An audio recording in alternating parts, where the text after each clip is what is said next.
Oh jangan itu udah tadi. Ulang lagi, Bebe. Ulang lagi atau? Apa yang dulu? Bincang santai kita kali ini bertemakan peluang dan harapan lulusan Teknik Kimia Universitas Muhammadiyah Palembang. Sebelumnya izinkan saya memperkenalkan diri.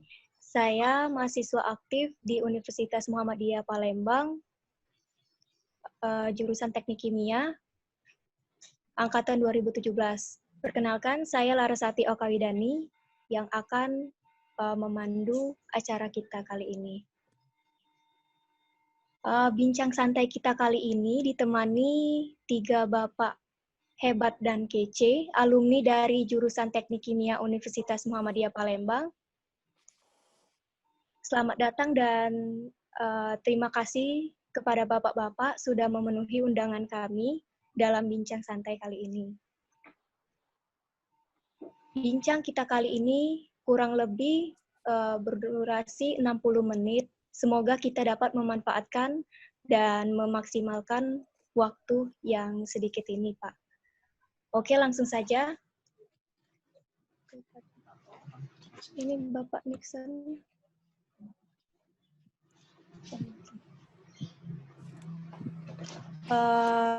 Langsung saja.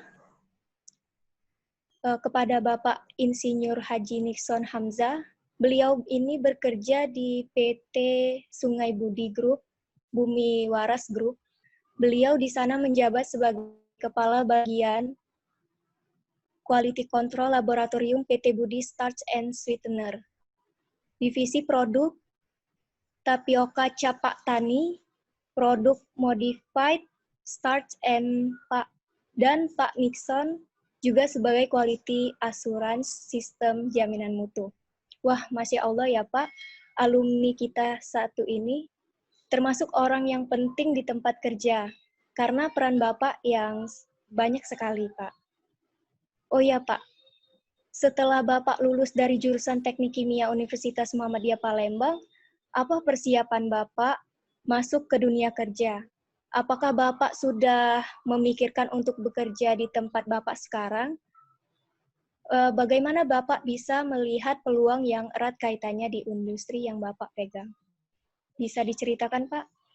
Baik, Assalamualaikum warahmatullahi wabarakatuh semua. Waalaikumsalam. Apa kabar galo-galo? Baik, Pak. Halo Pak Eko. Ya. Apa kabar? Baik. Ya, alhamdulillah ya, masih berjumpa. Semoga sehat galo ya. Sehat, Kak. Alhamdulillah. Sehat segala ini. Walaupun di tengah COVID ya, COVID-19, mudah-mudahan kita selalu dilindungi oleh Allah ya, tentunya. Amin. Amin. Amin ya Rabbal Alamin. Baik, menjawab dari pertanyaan Adinda tadi, Adinda siapa? Larasati. Iya, benar Pak. Ya, bahwa pertamanya saya itu tamat tahun 93, lulus tahun 93. Kemudian saya pertamanya tidak terpikir kalau mau bekerja di perusahaan sebesar ini. Tadinya saya itu hanya iseng-iseng saja melamar karena kreatif, sering membaca koran. Kalau zaman dulu kan masih sering membaca koran ya. Jadi membaca koran ada PO Box segala macam. Jadi saya memasukkanlah lamaran itu ke PO Box tersebut. Nah ini untuk memotivasi adik-adik yang saat ini setengah belajar ataupun nanti akan selesai. Jadi kalau kita punya ada kesempatan, kalau ada peluang, memang ada lowongan, coba-coba aja kita masukkan. Saya memasukkan lamaran tersebut selama 4 bulan baru dapat panggilan untuk tes di Lampung. Waktu itu, kalau tidak salah sih tanggal 1 Mei saya wisuda, terus tanggal 17 Mei-nya saya langsung dipanggil kerja di perusahaan tersebut. Jadi pertamanya yang saya pikirkan waktu itu, saya tidak memikirkan, saya mau kerja di perusahaan ini atau tidak. Yang penting peluang dulu yang saya harapkan. Yang pertama saya dipanggil dulu deh, panggil tes. Bagaimanapun tesnya, waktu itu sayangannya saya ada 20 orang dari berbagai macam universitas. Ya alhamdulillah pada waktu itu diterima cuma 2 orang, termasuk saya ya. Dari Universitas Sriwijaya satunya. Yang satunya dari Muhammadiyah, alumni kita, saya sendiri. Yang alhamdulillah dari tahun 93 sampai sekarang itu sudah karatan di sini di perusahaan ini ya. Sudah lama sekali. Sudah berapa tahun? 20 ya, lebih kurang Sudah lama, 27 tahun. Seperti itu awal mulanya saya mulai bekerja di perusahaan Sungai Budi Group ini. Itu mungkin yang saya beri gambaran buat adik-adik semua ataupun teman-teman yang saat ini lagi melihat. Ya. Pak Nixon di Lampung ya, Pak? Iya, betul. Ya. Di sana zona apa, Pak? Sini zonanya kuning. Zona kuning ya. Zona kuning. Nggak merah seperti Palembang ya. Iya, di Palembang zona merah, Pak. Ini masih sedikit.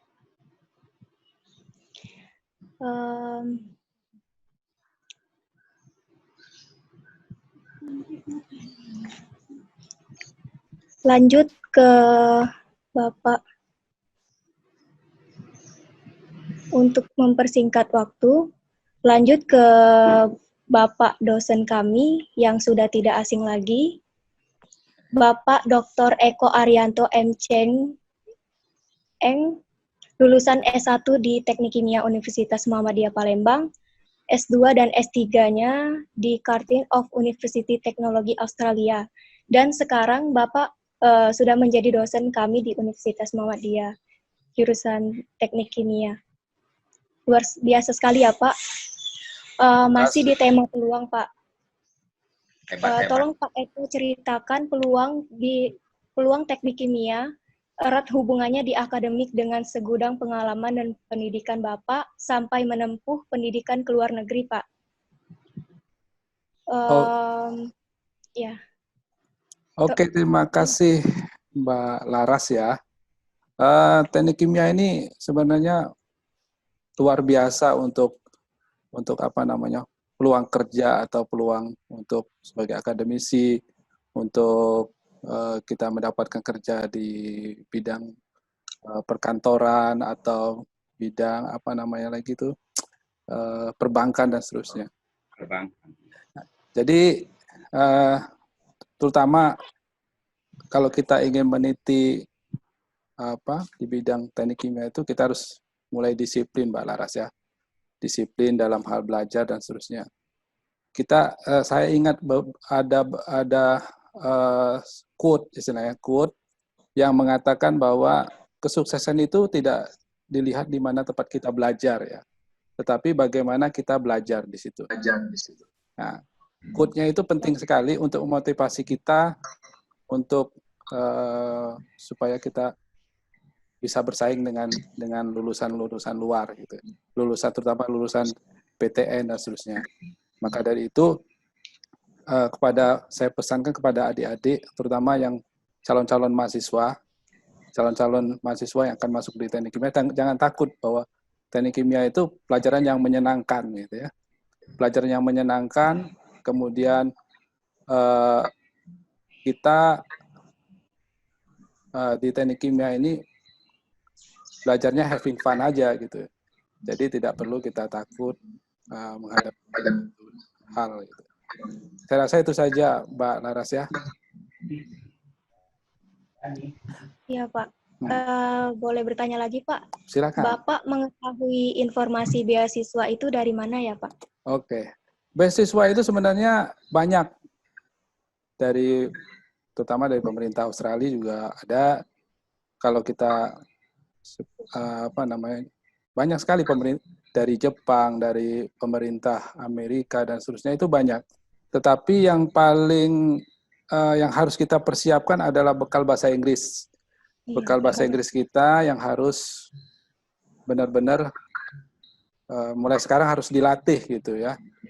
Dilatihnya mulai dari sekarang, semenjak semester 1 Mbak Laras ya. Jadi semester 1 itu kita harus membaca literatur yang berbahasa Inggris. Sekarang itu kita jangan takut dengan semua yang berbahasa Inggris. Semua sudah punya di Google Translate itu kita bisa menerjemahkan. Dulu waktu kita zaman kuliah memakai kamus gitu. Jadi ngelihatnya satu kata kemudian kita terjemahin. Nah, kalau sekarang kan enggak. Jadi jangan khawatir bahwa semua literatur itu bahasa Inggris, tapi itu untuk memotivasi kita untuk belajar terus bahasa Inggris. Mbak Laras perlu diketahui, saya dulu ikut kursus sampai ke Malang, itu sudah sekitar 4 bulan di Universitas Negeri Malang, kemudian di desa Kampung Inggris di Pare itu saya ikut kursus 2 bulan. Kemudian di Bandung saya ikut kursus juga bahasa Inggris 2 bulan. Tuh lumayan untuk meningkatkan kemampuan kita bahasa Inggris gitu ya. Jadi saya pesankan kepada mahasiswa di Teknik Kimia itu belajarlah mulai sejak sekarang. Artinya membaca literatur, membaca buku itu menggunakan yang berbahasa Inggris. Sudah banyak jurnal-jurnal berbahasa Inggris itu mulai diterjemahkan dan lain sebagainya. Dan mulai sekarang harus ikut-ikut kursus gitu ya. Nah, itu. Kursus. Ya, jadi beasiswa itu banyak, tapi sekarang harus kita giatkan itu bahasa Inggrisnya, terutama Mbak Laras. Itu saja. Syaratnya, Pak. Ya. Nah, Pak, apa persiapan Bapak sehingga Bapak tuh bisa sampai ke tahap ini, Pak?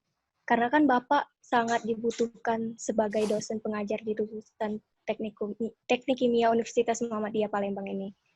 Ya, tahapan kesiapannya itu ya semenjak dari awal kita semester 1. Saya ini angkatan 93, Pak Nixon lulus, saya baru masuk, Pak Nixon ya. Yeah. Angkatan 93. Jadi ya saya angkatan 93, kuliah di Universitas Muhammadiyah Palembang itu dulu kita kuliahnya sampai 6 tahun gitu. Jadi saya 6 tahun kuliahnya. Kita dulu tes ujiannya sampai 2 kali sampai 3 kali gitu. Nah, jadi kesiapannya itu ya itu tadi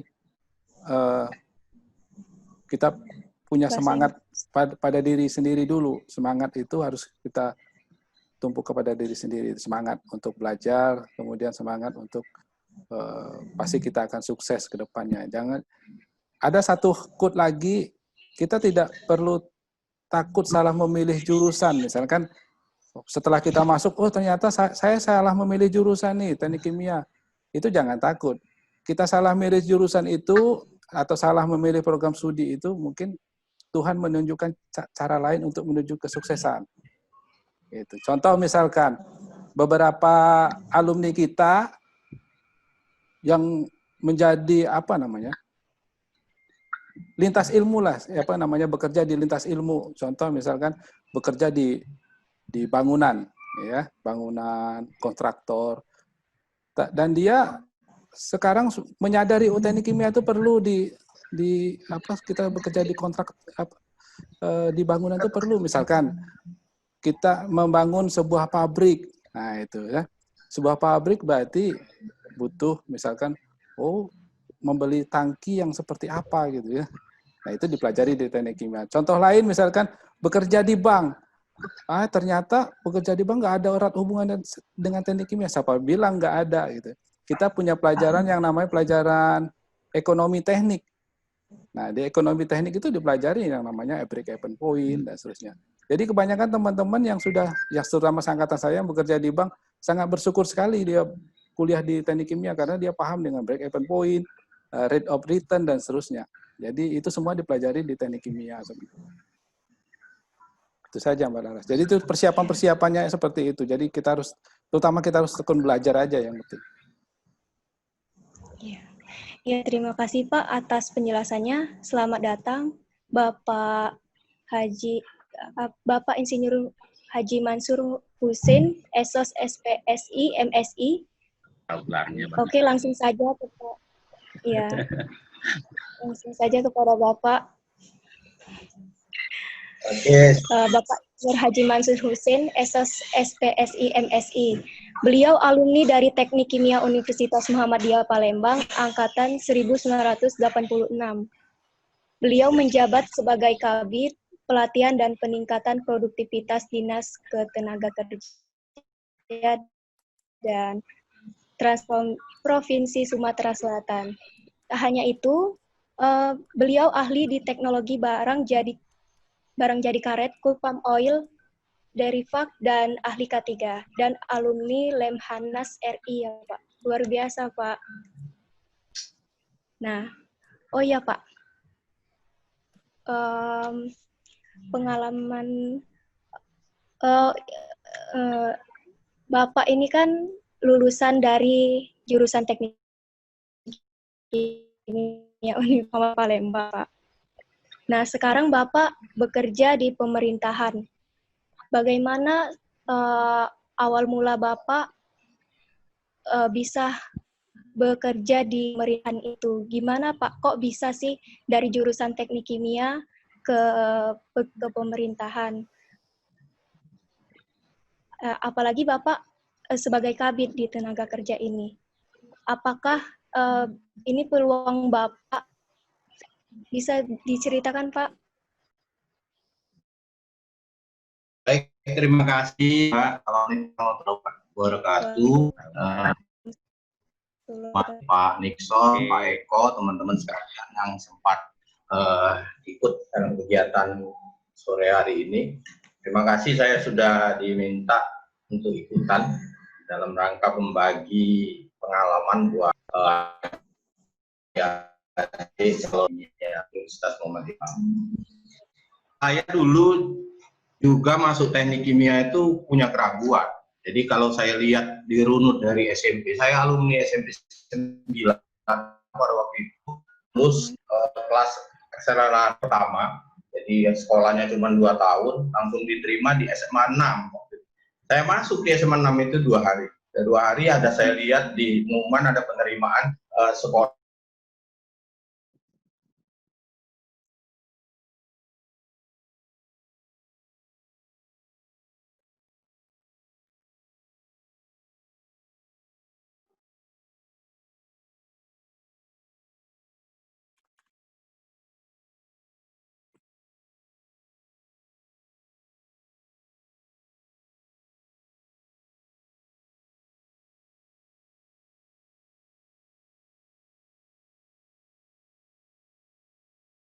Di jalan yang benar.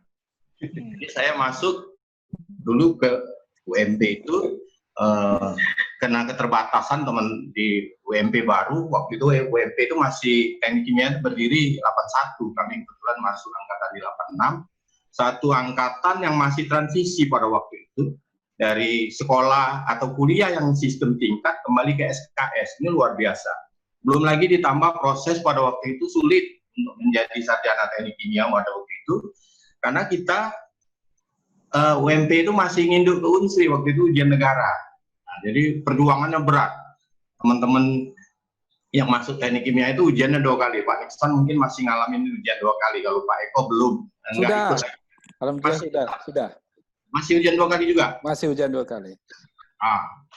Jadi berat sekali ujiannya. Kenapa berat? Yang pertama, dosen pengajar di kampus kita itu beda dengan dosen uji negara.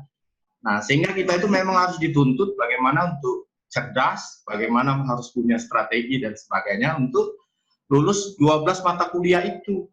Karena kalau kita hanya belajar di kampus saja sangat terbatas. Nah, di Muhammadiyah ini punya keunggulan, baik keunggulan komparatif maupun keunggulan kompetitif. Kami di mahasiswa teknik kimia pada zaman kami itu tidak pernah merasa minder mungkin dengan perguruan tinggi yang lain, karena kami juga kebetulan pada waktu itu kita berorganisasi di teman-teman di kampus, sehingga kita bisa mengikuti akselerasi kegiatan-kegiatan teknik kimia di kampus-kampus lain. Jadi saya pernah menjadi Sekretaris Jenderal Persatuan Mahasiswa Teknik Kimia Indonesia pada waktu itu pertama kali di Yogyakarta.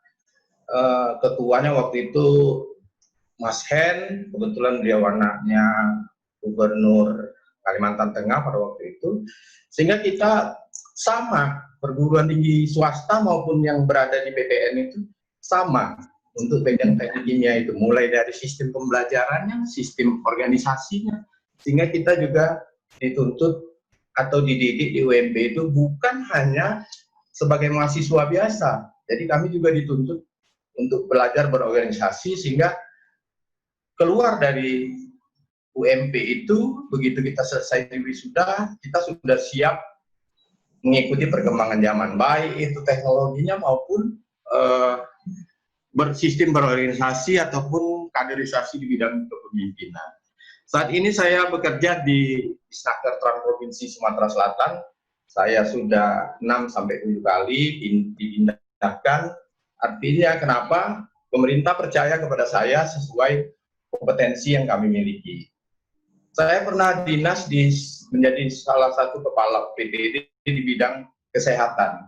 Pada waktu itu ditunjuk karena akan ada event besar di Sumatera Selatan, yaitu Asian Games, mulai dari PON, itu kita ditunjuk sebagai ketua tim food safety. Bayangin orang teknik kimia disuruh jadi ketua food safety. Jadi sebelum atlet itu makan, kita dulu menganalisa makanannya itu beracun, kurang gizi, dan sebagainya. Begitu juga untuk tamu-tamu VVIP. Nah, artinya di situ peran teknik kimia itu luar biasa besarnya. Jadi tidak hanya tergantung kalau sekarang adik-adik punya mindset, teknik kimia itu luangan pekerjaan sangat terbatas. Jadi sama sekali kalau dia menganggap itu sangat terbatas. Saya hanya menyampaikan informasi buat teman-teman sekalian. Angka pengangguran di Sumatera Selatan sekarang itu ada di 4.344. Bayangkan besar. Ya kalau kita klasifikasi untuk pendidikan S1 sekitar 3% lah. Yang paling besar 12% itu adalah SMK. Nah, jadi SMK itu dulu kita pikir dia punya selokan SMK bisa itu ternyata ini yang jadi kita harus perbaiki. Lantas 3% dari perguruan tinggi ini yang menganggur dari jumlah yang saya katakan tadi, ternyata teknik kimia itu sedikit yang nganggur. Di bawah 0, malah. Yang besar tuh jurusan-jurusan lain, terutama jurusan administrasi dan sebagainya. Artinya menganggur itu betul-betul menganggur, bukan menganggur tidak sesuai pekerjaan, bukan. Jadi memang betul menganggur. Nah, jadi kalau kita mau masuk di teknik kimia itu, kenapa harus ragu? Peluang pekerjaannya luar biasa. Sumatera Selatan itu punya 29 industri keram rubber. Kalau keram rubber kita tidak berproduksi dengan baik, industri-industri yang ada di Cina, di Eropa, yang berkaitan dengan industri barang jadi karet itu nggak ada bahan baku. Karena resource-nya itu ada di Sumatera Selatan. Nah, bisa nggak orang teknik yang masuk di situ? Bisa. Itu bukan hak nominatifnya orang pertanian. Karena pengolahan latex itu sampai menjadi barang setengah jadi itu urusan orang teknik kimia. Mulai dari sistem permesinannya sampai ke laboratoriumnya. Dari 29 industri keram rubber yang ada di Sumatera Selatan itu, 29 juga dia punya laboratorium. Siapa yang mau ngisinya? Masih banyak di kampus di laboratorium industri keram rubber di Sumatera Selatan itu yang ngisinya itu SPD loh, kepala labnya, sarjana pendidikan kimia. Beda kan? Makanya kita orang teknik kimia itu beda cara berpikir maupun cara analisisnya dengan sekolah pendidikan. Karena pendidikan itu konsekuensinya hanya untuk mengajar kembali. Kalau kita ada risetnya, bagaimana membuat reagentnya, bagaimana mengendalikan peralatan dan sebagainya. Saya yakin ini peluang yang tidak pernah terbaca oleh kita yang ada di kampus. Sementara Sumatera Selatan itu pesaing teknik kimia tidak terlalu banyak. Perguruan tinggi negeri 1, swasta ada berapa? Pak Eko 2 atau 3 selain UMP. Dan tidak terlalu banyak. Terus kita punya industri CPO, ya, CPO kita itu ada 70 PMKS-nya. Jadi kita itu sangat terbesar. Kapasitas sampai 3-4 ton. Bayangin, kalau kita bisa mengelola CPO itu, nggak usah lagi berbicara derivat, hanya 2 atau 3 derivat saja yang di Sumatera Selatan, yaitu olein, lantas oleochemical, biodiesel, dan sebagainya. Berapa peluang kita yang bisa masuk ke situ? Ya. Ini pasar terbesar sebenarnya untuk kita. Tinggal kita bagaimana membuat semacam ikatan dengan pihak pengusaha supaya kita bisa bekerja sama sesuai yang bisa dimasukkan ke dalam sistem perkuliahan kita. Olein kita juga berkembang, industri olein sekarang masih terbatas, bagaimana masih dalam bentuk setengah jadi dikirim ke Pulau Jawa. Industri gula, pemerintah Sumatera Selatan sekarang untuk mengatasi impor yang berlebihan terus, sekarang kita sudah membuka investasi yang luar biasa. Nanti tidak lama lagi mungkin setelah COVID, karena industri ini sudah land clearing, di Pali akan dibangun pabrik gula yang baru. Itu kerjasama orang Malaysia dengan Korea. Kebetulan saya ikut visibility-nya di sana. Semakin luas peluang teknik kimia kita untuk bekerja di pasar itu. Jadi jangan takut lagi kita, wah sudah ini nganggur. Ini kenapa yang harus dikembangkan sekarang itu supaya adik-adik tidak takut masuk teknik kimia. Ada 3 sebenarnya kesuksesan teknik kimia itu. Yang pertama, kita itu sebagai mahasiswa teknik kimia dan alumni, yang pertama harus percaya diri dulu.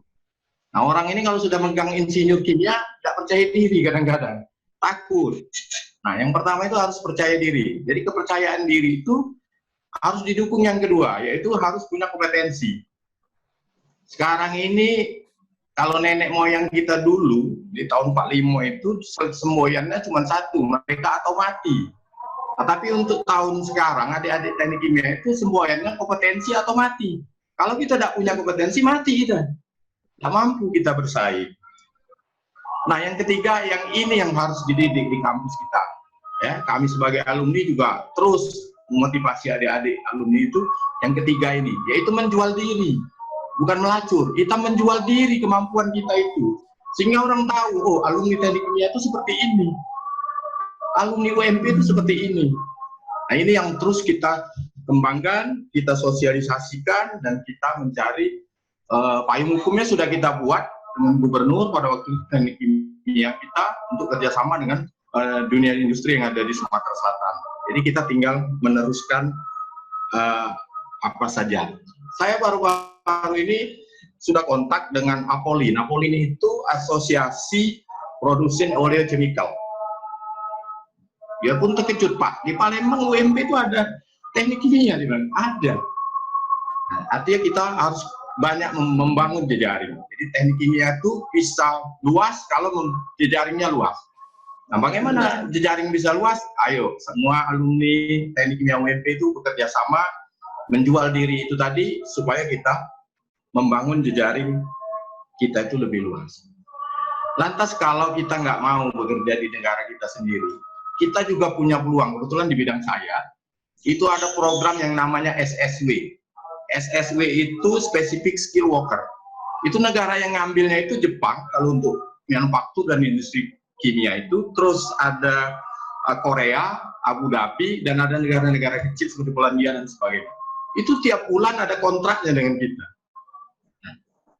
Tapi ada persyaratannya, apa yang disampaikan Pak Eko tadi. Jadi mereka harus menguasai bahasa. Kalau ke Jepang itu minimal bahasanya N5. Jadi beda dengan adik-adik yang magang program IM Japan yang gajinya cuma 8-12 juta. Tapi kalau SSW ini sampai 24 ke atas gajinya. Ini yang akan kita kembangkan, bagaimana alumni kita itu punya skill yang khusus masuk di dalam SSW itu.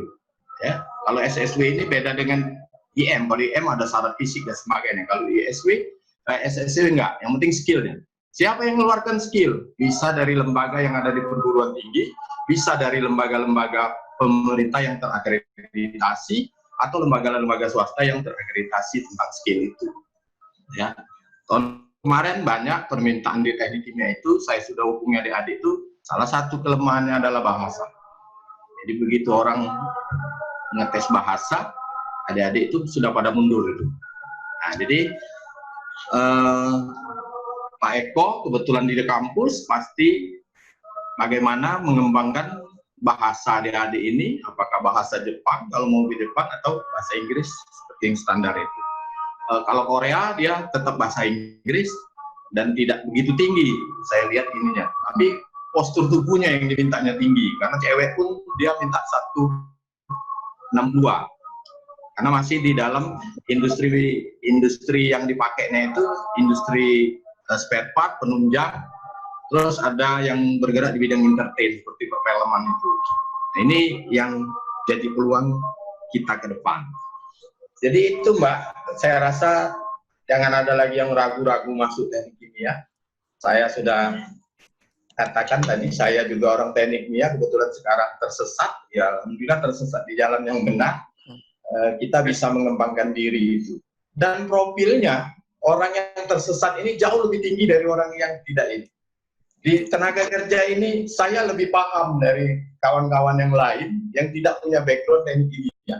Bagaimana kita mau memeriksa perusahaan kalau kita tidak tahu dengan boiler? Sementara itu wajib izin boiler itu. Bagaimana kita akan berbicara ketiga kalau kita tidak tahu rumus-rumus kimia, bahan-bahan kimia yang beracun dan berbahaya? Susah benar. Makanya saya di Disnaker itu menjadi ujung tombak sebagai konsultannya orang-orang pengawasan, bagaimana dia bisa mengawasi pabrik-pabrik yang menggunakan baik itu tenaga asing maupun peralatan-peralatan yang diimpor dari luar negeri. Kalau kita kan sudah belajar di semester 4, sudah tahu boiler, sudah tahu reaktor, sudah tahu alat distilasi dan sebagainya, sehingga begitu masuk ke pabrik kita nggak bisa dibohongi lagi. Oh ini boiler tekanannya sekian, dia harus melebihi kapasitas ini izin dan seterusnya. Jadi background teknik kimia itu saya sepakat dengan Pak Eko tadi di bank pun banyak. Kebetulan saya masuk dari dalam salah satu konsultan untuk penerimaan pegawai-pegawai itu Pak. Jadi kita teman-teman psikologi bergabung, kebetulan saya psikologi juga, membuat itu untuk tes perguruan tinggi ataupun orang yang akan merekrut pegawainya itu. Di bank itu Pak, saya pikir dulu teknik kimia nggak punya peran di situ. Ya. Ternyata orang mau mengajukan kredit industrinya itu, misalnya ada pabrik pengolahan minyak biji karet, waktu itu mengajukan proposal ke salah satu bank yang kami diminta untuk menganalisis ROI-nya berapa, BIP-nya dan seterusnya. Dan proposal peralatannya itu pun kita yang menganalisa. Oh ini tidak cocok alat ini abal-abal, ini bisa ketahuan dari situ. Berarti orang teknik kimia itu sangat dipentingkan juga di dalam industri perbankan, khususnya untuk analis perkreditan. Luar biasa itu, Pak. Ya. Mungkin itu, Mbak, yang bisa saya sampaikan dalam kesempatan ini. Mungkin ada yang ingin ditanyakan, ya silakan. Ya. Terima kasih Pak atas penjabarannya, Pak. Menarik sekali. Ternyata saya ini nggak salah pilih jurusan juga, karena saya juga pernah berpikir seperti itu, Pak. Nah, langsung saja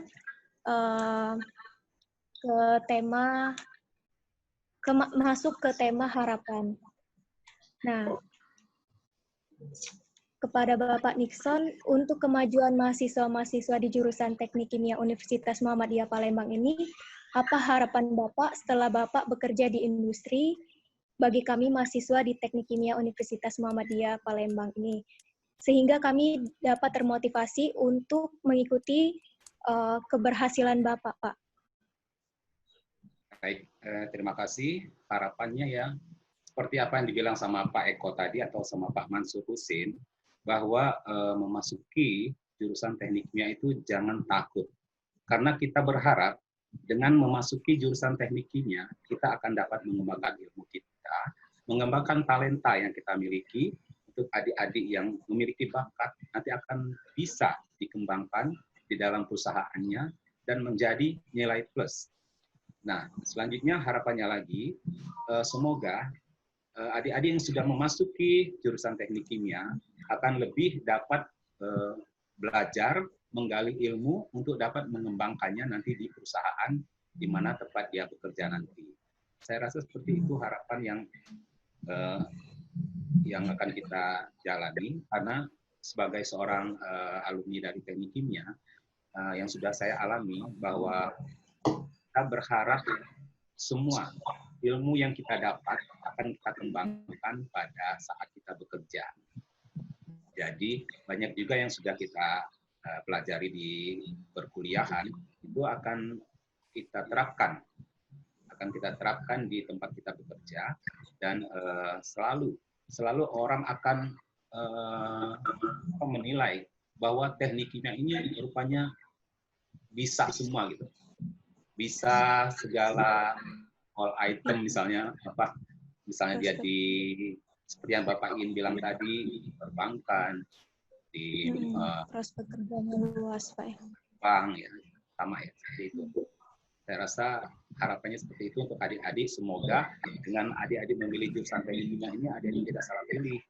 Karena jurusan teknik kimia ini sifatnya ya yang tadi ya, umum dan juga bisa berkembang, mengembangkan bakat dan talenta kita di perusahaan dan mengembangkan ilmu dan gerakannya untuk di dunia kerja.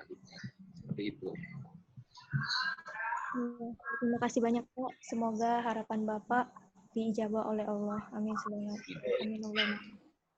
Nah, dan kepada Bapak Eko, dosen hebat kami, setelah lulus di S1 Teknik Kimia Universitas Muhammadiyah Palembang dan melanjut S2 dan S3 di luar negeri, kembali menjadi seorang dosen di Teknik Kimia Universitas Muhammadiyah Palembang. Kemajuan apa yang ingin Bapak jalankan di aktivitas Teknik Kimia Universitas Muhammadiyah Palembang ini, Pak? Terima kasih Mbak Laras. Pertanyaan yang sangat baik sekali. Yang pertama yang ingin saya majukan adalah budaya belajar yang ada di luar negeri itu bukan main sifatnya. Jadi mahasiswa itu kalau sudah sudah di ujung-ujung semester itu, pengalaman saya kuliah itu di ujung-ujung semester itu udah rame itu, sibuknya minta ampun membuat tugas itu, disiplin mereka melakukan proses disiplin. Yang kedua, yang saya akan kembangkan budaya meneliti itu. Jadi budaya meneliti itu akan ditularkan kepada mahasiswa-mahasiswa kita yang ada di Universitas Muhammadiyah Palembang, bagaimana membangkitkan budaya meneliti ke mahasiswa semuanya. Jadi budaya meneliti itu tidak hanya meneliti di laboratorium, tapi budaya meneliti data-data yang ada di lapangan, data-data yang ada di Indonesia, kemudian data-data yang ada di dimanapun data-data itu harus bisa dianalisis. Kemudian saya untuk ke mahasiswanya terutama mampu memecahkan suatu masalah. Misalkan sekarang ini lagi COVID-19 ini. Bagaimana mahasiswa menyikapi masalah ini? Apa yang harus dilakukan? Kemudian bagaimana solusinya? Nah, itu mahasiswa harus mampu mengembangkan itu. Jadi mampu memecahkan masalah. Nah, saya pasti nanti pada waktu bekerja kemampuan itu sangat dibutuhkan, mampu memecahkan masalah, kemudian mengidentifikasi masalah, kemudian melakukan riset penelitian dan seterusnya. Selanjutnya setelah saya pulang ini, saya terus mengembangkan terutama riset saya ya. Pada waktu S3 itu saya risetnya tentang membuat pupuk padat dari limbah, terutama limbah-limbah rumah tangga, kemudian limbah-limbah dari pabrik dan seterusnya. Kemarin saya mengajak mahasiswa juga, kebetulan saya mendapatkan hibah Kemenristek Dikti untuk 2 tahun. Saya meneliti urin manusia, itu saya olah menjadi pupuk padat. Dan sekarang ini di tahun ini saya berencanakan membuat kembali pupuk padat, tapi menggunakan dari limbah organik atau limbah pasar dengan cara prosesnya anaerobic digester. Jadi nanti setelah proses itu nanti akan mendapatkan pupuk padat itu. Dan insya Allah nanti kalau sudah memang bisa menghasilkan, nantinya bisa mendapatkan produk yang bagus, kemudian setelah diuji coba di tanaman itu sangat baik sekali, maka nanti saya akan coba untuk membuat dalam skala besar. Ini kan baru dalam skala lab gitu ya. Dan nanti akan dibuat dalam skala besar.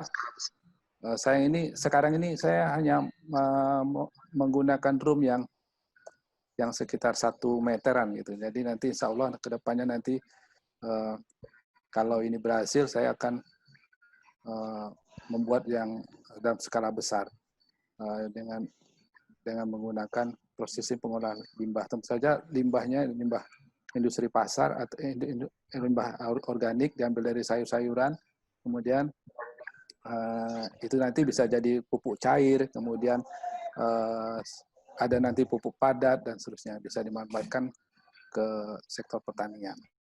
Itu saja Mbak Laras.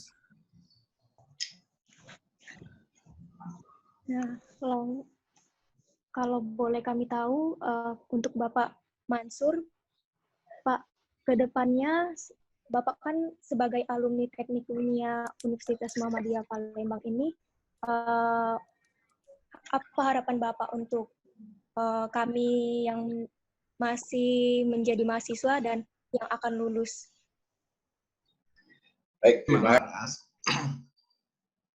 UMP itu di zaman saya dulu sekolah di teknik kimianya itu, kita memang dididik apa yang seperti disampaikan Dinda Eko tadi, bahwa mahasiswa itu harus mampu menjadi seorang yang problem solving. Jadi kita sudah bisa mengatasi permasalahan yang ada minimal di dalam keluarga ataupun di seputaran kampus ataupun di daerah kita. Jadi kita itu sudah bisa membaca. Nah, ini yang harus dilatih terus. Jadi mahasiswa teknik kimia itu punya insting forecasting yang luar biasa.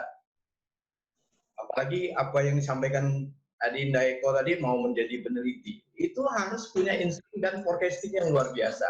Jadi kalau kami dulu dilatih bagaimana memang betul bisa memprediksi ini yang akan terjadi atau ini yang akan bisa dapat kita lakukan sehingga kita bisa menjadi seorang yang problem solving tadi. Caranya apa? Ganti mindsetnya. Nggak ada lagi itu di dalam skripsi ataupun tugas akhir adik-adik itu motonya berakit-rakit ke hulu. Hanyut kita kalau berakit-rakit ke hulu. Jadi ganti, ya. Atau lagi apalagi motonya. Sekarang skripsi adik-adik itu lucu, kadang saya lihat halaman persembahannya aja hampir 14 lembar. Mestinya kan hitungannya yang paling banyak itu. Kalau di ini lembaran pengesahan sama moto persembahan hampir 14 lembar untuk si Anu, sampai tukang parkir pun diucapkan terima kasih di situ. Jadi kita harus lupa motonya itu, ya. Coba adik-adik teknik kimia itu motonya sama dengan saya, buat aja motonya. Semakin banyak saya bisa mengukur sesuatu, maka semakin banyak yang bisa saya berbicara tentang sesuatu itu. Nah, jadi nggak berakit-rakit ke hulu atau ikut air yang mengalir, masuk tuh kalau ikut air mengalir sekarang. Jadi mulai dari mindset kita, ya, mindset kita, cara berpikir bagaimana. Orang masuk teknik kimia, khususnya teknik kimia UMP itu harus menjadi orang yang punya strategi. Kalau nggak punya strategi, nggak alihkan strategi, maka dia akan ketinggalan. Ya, saya angkatan 86 loh dulu, tapi saya bisa memotong pangkas kakak-kakak tingkat saya karena harus strategi. Apakah saya tidak aktif? Sangat aktif. Saya di kampus juga aktif sebagai aktivis. Di kuliah juga saya harus punya kecerdasan khusus agar saya bisa memahami pelajaran itu. Luar biasa. Di kampus lain tidak punya pelajaran pendamping. Kalau di teknik kimia UMP, khususnya di UMP, kita belajar al-Islam, belajar kemuhammadiyahan. Ini kan bagian daripada moto kita. Kita tuh beda loh, sebagai sarjana. Walaupun sama-sama sarjana teknik, tapi kita punya keunggulan komparatif. Jadi kita Islami, punya daya pikir. Dulu saya pikir masuk di kampus modern, nambah banyak hafalan. Ternyata sekarang setelah bermasyarakat dan umur semakin tua, ternyata kembalinya juga ke itu, al-Islam dan Muhammadiyahan. Saya hubungkan lagi dengan materi-materi kuliah sama pekerjaan UI ini. Kenapa kita dididik dulu seperti itu? Nah, jadi bukan memberatkan mahasiswa. Kalau di tempat lain mungkin nggak ada pelajaran al-Islam dan Muhammadiyahan. Bukan memberatkan. Sekarang baru terasa, oh ini pentingnya. Karena tujuan akhir kita ini kan akan mati kehidupan yang berikutnya. Walaupun kita seahli apapun sebagai orang teknik kimia. Jadi pertama mindsetnya, larasnya diganti dulu mindset mahasiswa itu. Apalagi zaman sekarang sudah instan, sehingga mindsetnya jadi instan juga. Kalau dulu itu, hari ini selesai ujian lokal, bulan depan kita ditantang ujian negara. Bayangkan, Kalau tidak mampu forecasting, kita tidak bisa nebak soal apa yang bisa keluar karena dosennya beda. Nah, dulu itu bagian dari melatih insting dan forecasting kita.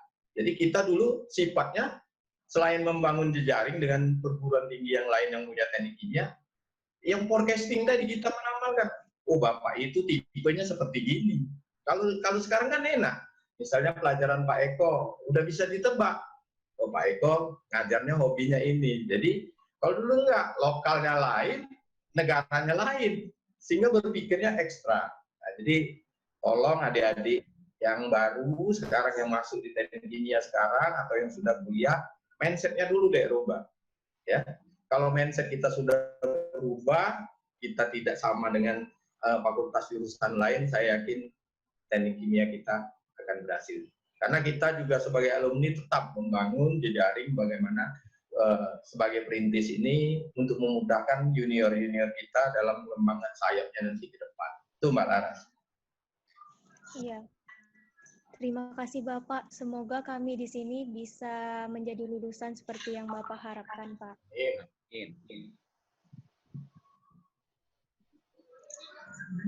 Ada tambahan untuk Pak Nixon? Ya, tambahannya ya seperti yang saya harapkan tadi bahwa semua alumni teknik kimia untuk UMP itu tidak ada yang tidak mendapatkan kerja dan harus dibekali dengan skill yang dibilang Pak Mansur tadi, strategi dan juga mindset yang saya rasa kurang terhadap teknik kimia.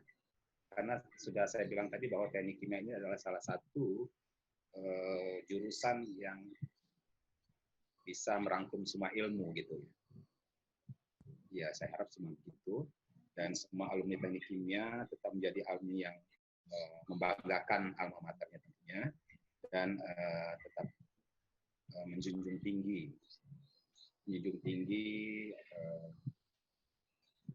sifat dan cara belajarnya untuk mendapatkan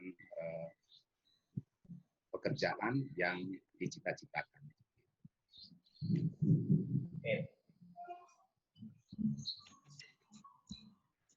Ya, terima kasih Pak. Laras. Pak, yel-yelnya nggak untuk kami mahasiswa. Kan Bapak Mansur alumni Paraltek. Ketua Paraltek, maaf Pak. Ketua Paraltek. Ya, ada yel-yelnya Pak? Nggak Pak? Yel-yelnya apa Pak Mansur? Jadi kalau yel-yelnya ini sebenarnya sudah saya turunkan sama Nixon. Nixon ini kan ini Laras. Bukan salam teknik.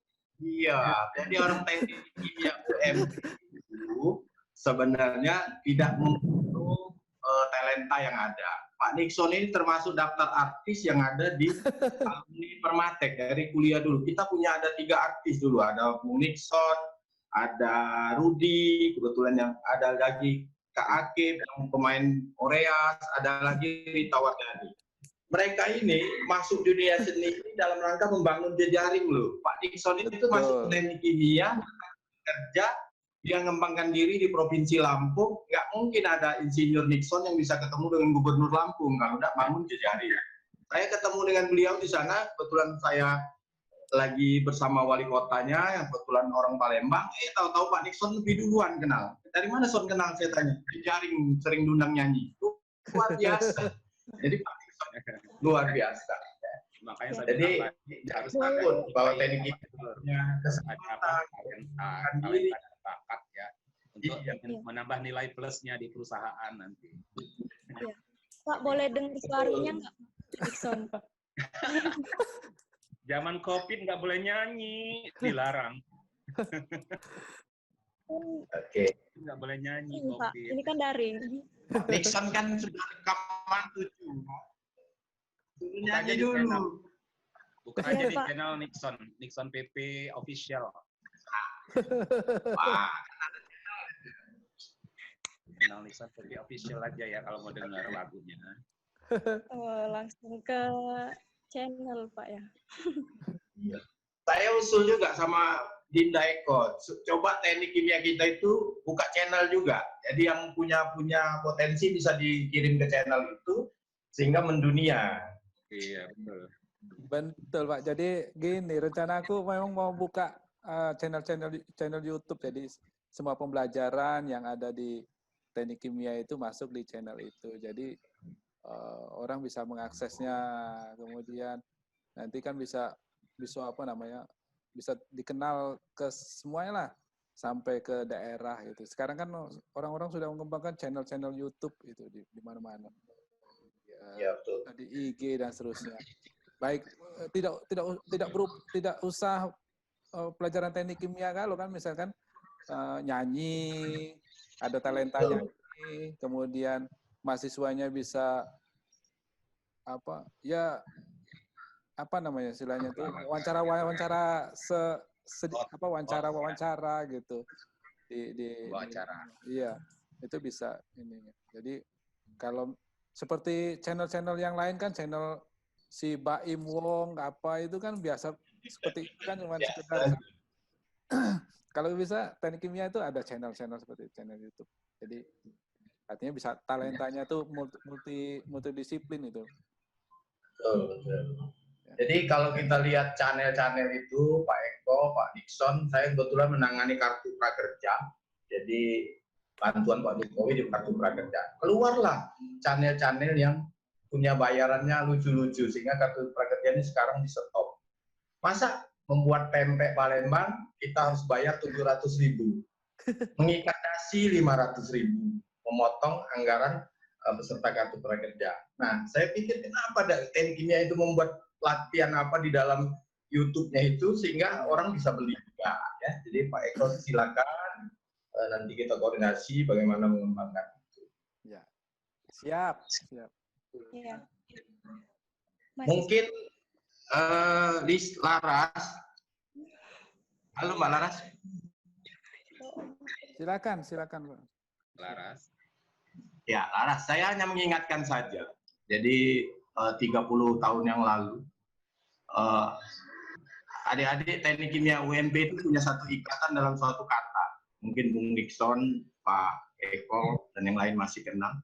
Kalau saya begitu meneriakkan what is leader, teman-teman itu pasti sudah bisa jawab. Leader is one who. Nah, itulah kata-kata kami selaku alumni itu, begitu kami mengucapkan what is leader, pasti adik-adik itu menjawab leader is one who. Knows the way, source the way, goes the way, dan seterusnya. Ya, jadi kita tetap dalam satu jaringan, tetap dalam satu ikatan, dan itulah yang menyegarkan kami. Pak, boleh diulangin nggak? Yel-yelnya tadi, boleh diulangin nggak? Sama Pak Nixon deh, karena Pak Nixon tuh lah yang kulit besar dulu. Leader is one who. Pak Nixon, tolong buatin lagu reaktor. Ini permintaan dari Permatek, Pak. Apa itu? Permatek itu juga dari organisasi Prodi, Pak. Oh, gampang Pak Nixon tuh skripsinya video 3 bulan, apalagi buat lagu itu 2 hari selesai. Baca nih Yan. Lagu apa temanya? Reaktor, Duduknya Pak. apa? Reaktor. Reaktor. Reaktor. Langsung dinyanyiin di sini. Langsung dinyanyiin di sini. Nah, kan langsung bisa. Karena Pak Nixon itu sudah terlatih instingnya, Laras. Kalau reaktor itu adalah tempat bereaksi dan tempatnya berkumpul. Gampang Nixon buat lagu itu. Nah, Pak, coba tolong buatin, Pak. Oh, Ayo, Son. mau dibuatin. Iya. Mau dibuatin apa mau dinyanyiin? Nyanyiin. Sekarang. Biar viral. Dalam suatu skripsi ada namanya reaktor. Reaktor tempat berproses, tempat reaksinya kimia. Di sana bahannya dari stainless. Ada baling-baling, bukan bambu tapi ya, baling-baling dari stainless. di sana tempat mereaksikan kimia. Itu aja ya. Iya. Terima kasih Pak, Itulah bagus suaranya Pak. KS itu.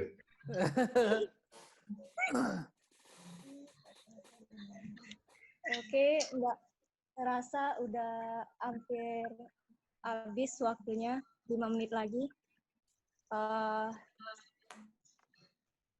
Terima kasih kepada Bapak-Bapak, saya ucapkan semoga yang Bapak sampaikan ini menjadi amalan bagi Bapak. Dan semoga harapan Bapak dikabulkan oleh Allah SWT. Amin. Nah, dengan hadirnya Bapak-Bapak di sini, bukti bahwa alumni Teknik Kimia Universitas Muhammadiyah Palembang berkualitas. Dari fasilitas yang lengkap, bisa melahirkan alumni yang handal dan prospek kerja yang luas.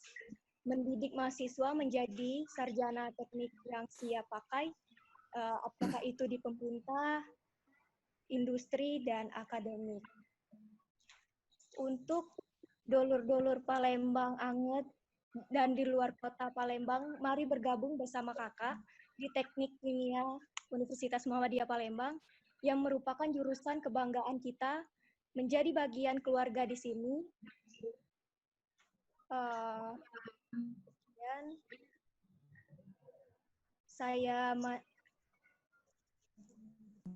untuk tonton terus serial Ngobrol Santai ini bersama program studi Teknik Kimia Universitas Muhammadiyah Palembang yang bertema yang bekerja sama dengan Paraltek, satu perusahaan alumni Persatuan Alumni Teknik Kimia. Maaf.